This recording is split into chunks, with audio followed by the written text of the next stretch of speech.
ఓం శనేశ్వరాయ నమ. ఛాయా మార్తాండ సంభూతం రవిపుత్రం యమాగ్రజం. అని మనం శనీశ్వరుని అనేకమైనటువంటి పేర్లతో మనం చూస్తూ ఉంటాం. యమాగ్రజం యముడికి అన్నగారాయన, అలాగే ఛాయాకి సూర్యదేవునికి పుట్టినటువంటి వాడు.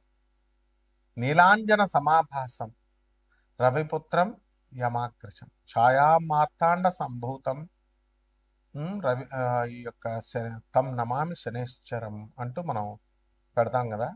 అందువల్ల ఈ శని ఇప్పుడు మనకి ఎక్కడ ఉన్నాడండి?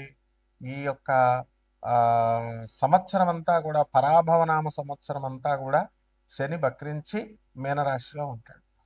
ఆ కారణంగా ఏమవుతుందంటే సాఫ్ట్వేర్ ఇంజనీర్లకి, మేధావులకి, ఆ తర్వాత బుర్ర ఉపయోగించి పెద్ద పెద్ద పోస్టుల్లో ఉన్నటువంటి వాళ్ళు ఉద్యోగాలకు అన్నిటికి కూడా చాలా భంగం కలుగుతుంది.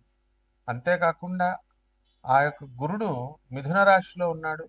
అందువలన మనం కనుక గమనించినట్లయితే చిన్నజీర స్వామి ఇప్పుడు మన కాంట్రవర్సీలో ఇరుక్కున్నారు. అలాగే జ్యోతిర్మయ పీఠం ద్వారకలో మరి ఆయన ఉత్తరాఖండ్లో ఉన్నటువంటి దాంట్లో మరి ఈ యొక్క జగద్గురువులైనటువంటి అవిముక్తానంద భారతి గారు ఆయన ఇరుక్కున్నారు. కాంట్రవర్సీలు ఏముండవు. కాబట్టి ఇవన్నీ ఇలా పెద్ద పెద్ద వాళ్ళంతా కూడా పీఠాధిపతులు, బాగా ఫేమస్గా ఉన్నటువంటి వాళ్ళందరూ ఇరుక్కుపోతూ ఉంటారు. అలాగే పెద్ద పెద్ద ఉద్యోగాల్లో చేస్తున్నటువంటి వాళ్ళందరికీ కూడా ఆర్టిఫిషియల్ ఇంటెలిజెన్స్ వచ్చిందని చెప్పి ఉద్యోగాలు కోల్పోతూ ఉంటారు. ఇది ఈ సంవత్సరం అంతా కూడా జరుగుతూ ఉంటుంది. ఇక మనకి వివాహాలు, ఇప్పుడు విజయ దేవరకొండను మనం కనుక తీసుకున్నట్లయితే అదే శని అతనికి మేలు చేసింది. శని మహాదశ, శనిలో శని జరుగుతున్నాడు. ఆరుద్ర నక్షత్రం అవుతుంది, మిథున రాశి. మరి రష్మిక మదన్నది ఏంటంటే మరి స్వాతి నక్షత్రం తులారాశిది. మరి వీరిద్దరికి కూడా వివాహం చేసింది. మన వాడికి రవి, శుక్ర, తర్వాత గురు గ్రహాలు ఇద్దరు కూడా కలిసి రాహుతో కలిసి ఉండడం వల్ల, ముఖ్యంగా మిగతా గ్రహాలను వదిలేసేయండి, శుక్ర గురు గ్రహాలు ఇద్దరు కూడా కలిసి ఉండడం వల్ల మనకి శని దృష్టి ఉండడం వల్ల మనకి ఇతనికి వివాహం జరిగింది, మంచిగా ఇదైంది. మరి ఆ విధంగా ఈ యొక్క శనీశ్వరుడు అందరికీ కూడా, ఈ ఐరన్ బిజినెస్ ఉన్నటువంటి వాళ్ళకి, సినీ రంగంలో ఉన్నటువంటి వాళ్ళకి, రాజకీయ రంగంలో ఉన్నటువంటి వాళ్ళకి మేలు చేశారు. ఇప్పుడు మనం కనుక కవిత గారిని తీసుకుంటే మరి జాగృతి బీఆర్ఎస్ కవిత, కేసీఆర్ గారి అమ్మాయి, క్లీన్ షీట్ వచ్చింది టెక్నికల్ ఇష్యూస్లో. ఆ లెక్కర్ స్కామ్లో ఆమె నిర్దోషి అని ప్రకటించడం జరిగింది. శని మహర్దశలు, శని దృష్టిలో ఉండడం వల్ల. కాబట్టి శనీశ్వరుడు కేవలం మనకి హాని చేస్తాడు అనేటటువంటి భయం అవసరం లేదు. కాబట్టి ఈ విధంగా మనము పూర్వజన్మంలో మనం చేసినటువంటి పాపాల కారణంగా గురు దోషణలు, దైవ దోషణలు, అనాథలకి, వికలాంగులకి, సాధువులకి, మరి పేదవారికి మనం సహాయం చేయకుండా మూర్ఖంగా వెళ్ళిపోవడము, ఇలాంటివన్నీ చేయడం వల్ల, పాపాలు చేయడం వల్ల ఈ శని తన యొక్క డ్యూటీ తాను చేస్తాడు. శిక్షించే వాళ్ళని శిక్షిస్తాడు, మరి మెచ్చుకునేటటువంటి వాళ్ళని మెచ్చుకుని ఇవన్నీ ఇస్తాడు. మళ్ళీ మీరు గమనించినట్లయితే ఈ యొక్క పోతులూరు వీరబ్రహ్మేంద్ర స్వామి వారి బనగానపల్లి మఠం, వీరబ్రహ్మేంద్ర మఠానికి వాళ్ళ ఎప్పటి నుంచో ఎన్నో సంవత్సరాలుగా ఆగిపోయింది. మరి ఈరోజు ప్రతాపరుద్ర అతన్ని, వాళ్ళ అమ్మాయి పెద్ద అతన్ని పీఠాధిపతిగా చేశారు. అంటే అపరిష్కృతంగా ఉన్నటువంటి పనులన్నీ కూడా పరిష్కృతమైపోయి ముందుకు తీసుకెళ్తా ఉంటాడు. ఏ ఏ రాశుల వారికి, ద్వాదశ రాశుల వారికి, మనకి ఏ రాశుల వారికి శని అనుకూలంగా ఉంటాడో ఆ యొక్క రాశులన్నీ కూడా ముందుకెళ్తాయి. ఏవైతే అనుకూలంగా లేవో వాళ్ళకి మరి దెబ్బతీస్తూ ఉంటాడు. అంతేకాకుండా ఇప్పుడు పంచగ్రహ కూటమి నడుస్తుంది. రాహువు, రవి, కుజ, బుధ, శుక్ర గ్రహాలు నడుస్తున్నాయి. కేతు సింహరాశిలో ఉన్నాడు. మరి వీటి కారణంగా మనకి శని మేనరాశిలో ఉండడము, వీళ్ళంతా కూడా వ్యయంలో ఉన్న కారణంగా కూడా మనకి అనేకమైనటువంటి మార్పులు వస్తూ ఉంటాయి. కాబట్టి ఇవి కోటాను కోట్ల మందికి కామన్ ప్లాట్ఫారం మీద మనం చూసి చెప్పేటటువంటి రాశి ఫలాలు, ద్వాదశ రాశి ఫలాలు. అసలు మీ జాతకంలో శని ఎంత ఇంటెన్సిటీ, ఎంత ప్రభావం దుష్ఫలితాలను ఇస్తాడు, ఎంత ప్రభావము దుష్ఫలితాలను ఇవ్వడు, ఈ విధంగా మనకి ఎవరికి ఎప్పుడు పెళ్ళిళ్ళు అవుతాయి, ఎప్పుడు ఒక పెళ్ళి, ఈ యొక్క సంతానం కలుగుతుంది, ఉద్యోగాలు వస్తాయి, వ్యాపారాలు చేస్తారు, ఇలాంటివన్నీ కూడా శుభాలే కాకుండా అశుభాలే, యాక్సిడెంట్లు.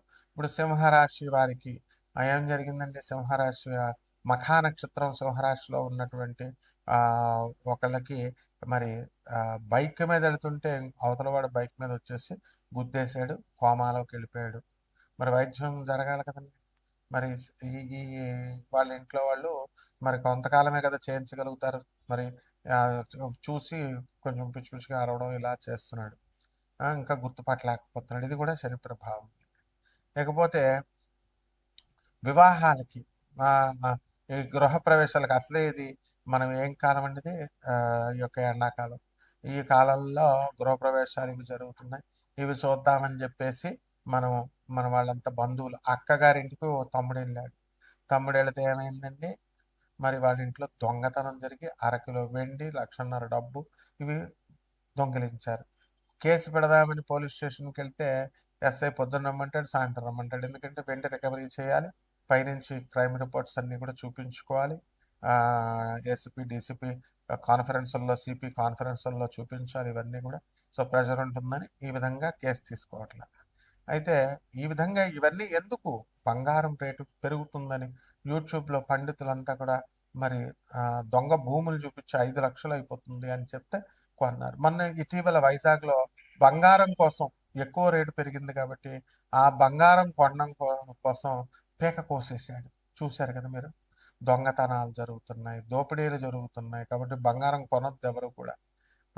పేదవాళ్ళ యొక్క ఖర్చు అనేటటువంటిది బాగా పడుతుంది, శాపం అనేటటువంటిది. కాబట్టి మీ వ్యక్తిగత జాతకాల కోసం మమ్మల్ని సంప్రదించండి. పూర్తిగా ఏమి కావాలో అన్నీ కూడా, ఉద్యోగాలు ఎప్పుడు వస్తాయి ఇవన్నీ కూడా. ఇక ద్వాదశ రాశి వారి అందరికీ కూడా మనకి ఒక్కొక్క రాశి వారిగా ఈ పరాభవనామ సంవత్సరంలో మనకి ఏం జరుగుతుందో చూద్దాం. ధనుస్సు రాశి.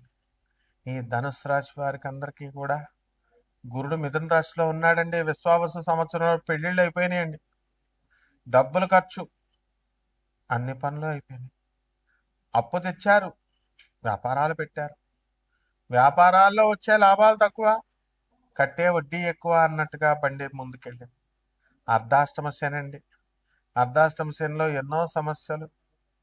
మరి ఈ రకంగా మనకి అందరికీ కూడా ఈ కష్టాలను తట్టుకోలేక ఏ విధంగా ఉండాలి అని చెప్పి మీరు సతమతమతో అయిపోతూ ఉన్నారు. టిఫిన్ సెంటర్లు ఓపెన్ చేశారు, డబ్బులు బాగా సంపాదించారు. 2 జూన్ 2026 సంవత్సరం నుంచి మీ గురుడు మారిపోతున్నాడు. అష్టమ గురుడు. వద్దంటే అప్పులు అన్నీ కూడా వస్తాయి మీకు. అప్పులంటే మామూలుగా చిన్న చిన్న అప్పులు కాదు. మీరు ఇల్లు కట్టడానికి, స్థలాలు కొనడానికి, నెంబర్ 1 అయిపోవడానికి, రాజకీయ నాయకుడు అయిపోవడానికి, పార్టీ ఫండ్లా ఖర్చు పెట్టడానికి ఆ లెవెల్లో వస్తాయి అప్పులు. అంతకుముందు మామూలుగా అప్పటికి ఆదినారాయణ కూడా ఇచ్చేవాడు కాదు, ఆర్థిక నారాయణలు మాత్రమే ఇచ్చేవారు. అలాంటిది ఇప్పుడు అందరూ ఇచ్చేస్తారు మీకు. కాబట్టి ఈ రాశి వారికి అందరికీ కూడా పెళ్ళిళ్ళ మీద బెంగ పెట్టుకోవద్దు. పెళ్ళిళ్ళు అయిపోతాయి. సంతానం పుట్టట్లేదని బెంగొద్దు, సంతానం కూడా కలుగుతుంది. అసలు ఈ రాశి వారికి గురుభక్తి ఎక్కువైపోతుంది ఈ సంవత్సరం అంతా కూడా. పరిహారాల దగ్గరికి వచ్చేసరికి మరి గురువు బాగాలేదు కదండి. మరి గురు జపం చేయండి, గురు స్తోత్రాలు చదవండి, గురువు కిలోంపావు శనగల్ని, పసుపు రంగు వస్త్రాలను ఇచ్చి పేద బ్రాహ్మణులకి గురువారం నాడు దానం చేసుకోండి. జగద్గురువైనటువంటి దత్తాత్రేయ స్వామి వారి యొక్క గురు చరిత్ర చదవండి. మేడి చెట్టు చుట్టూ నీళ్లు పోయండి, మేడి చెట్టుకి చుట్టూ ప్రదక్షిణాలు చేయండి, పూజ చేయండి, సరిపోతుంది. శుభమస్తు.